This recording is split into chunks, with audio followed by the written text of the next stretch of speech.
దేశంలోనే అతిపెద్ద రాష్ట్రమైన ఉత్తరప్రదేశ్లో ఎన్నికల ప్రహసనం ముగిసింది. ఈసారి గెలిచిన వారిలో సగానికి పైగా కోటీశ్వరులు ఉన్నారు. దాదాపు సగానికి సగం శాసనసభ్యులకు నేర చరిత్ర ఉంది. ఎన్నికైన వారి ఆర్థిక స్థితిపై తయారు చేసిన నివేదికలో పలు ఆసక్తికర అంశాలున్నాయి.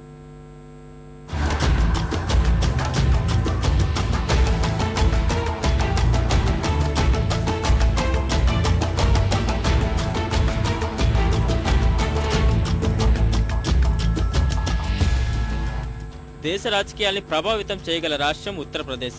ఈ మధ్య ఎన్నికల ఫలితాలొచ్చి కొత్త ప్రభుత్వం ఏర్పాటుకు సన్నాహాలు జరుగుతున్నాయి.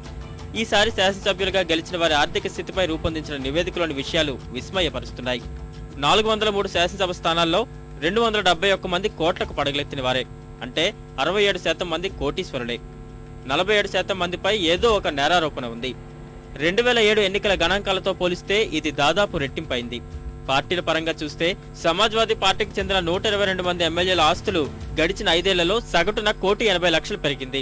బీఎస్పీకి చెందిన 48 మంది ఎమ్మెల్యేల పరిస్థితి వారికి భిన్నంగా ఏమీ లేదు. 5 ఏళ్లలో వీరి ఆదాయం సగటున 1,68,00,000 పెరిగింది. యూపీ 16వ శాసనసభకు ఎన్నికైన అభ్యర్థుల్లో 20 కోట్ల కంటే ఎక్కువ ఆస్తి ఉన్నవారి వివరాలు ఇలా ఉన్నాయి.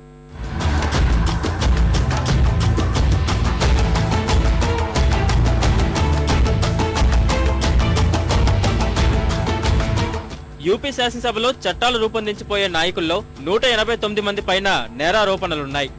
అందులో 98 మందిపై తీవ్ర అభియోగాలున్నాయి. పోలీస్ స్టేషన్లలో కేసులు నమోదై ఉన్నాయి.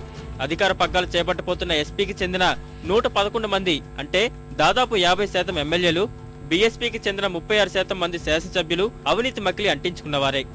47 సీట్లున్న భాజపాలోనూ 53% ఎమ్మెల్యేలు, కాంగ్రెస్ కు చెందిన 46% ఎమ్మెల్యేలపైన కేసులున్నాయి.